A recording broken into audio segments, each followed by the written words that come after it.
Welcome everyone to Money Magic. Let's start the short stock shorts episode. Let's start with the market level. Market start at 13,373 and make a low of 13,192 and at the end make a high of 13,466.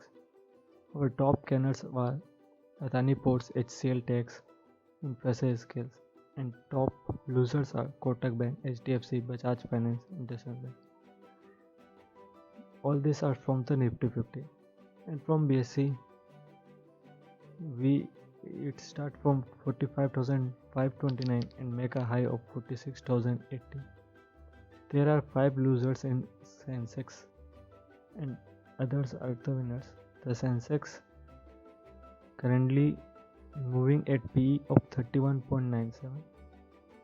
Let's talk about the IPOs. Antony West IPOs today subscriptions was from retail individuals is 7.22 times and total 3.85 times. Tomorrow is the last day for applying in Antony West IPO. Let's talk about Mr. Bector's claim. In Mr. Bector claims tomorrow will be the allotment date and refund will be start from tomorrow only. To check the IPO allotment you can go to link in Times which will in the description below, and using your PAN number or application number or your bank account number you can check your IPO allotments.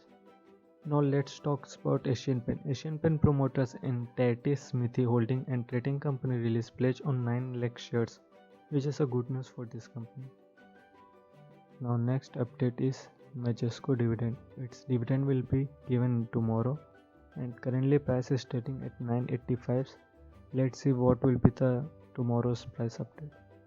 Now next update is Tata Motors. Tata Motors announced that there will be a price increase across its commercial vehicle range effectively from January 1, 2021. Currently Tata's motor price is trading at 165. Now let's go to new section which is good to know. What is a dead cat bonus? A dead cat bonus is a small, short-living recovery in the price of declining stocks or even index. The brief recovery is followed by a continuous of the downtrend. You can see from the graph that in a downtrend a small uptrend type index is known as dead cat boom. Here you can also see that. Thank you and stay subscribed with us.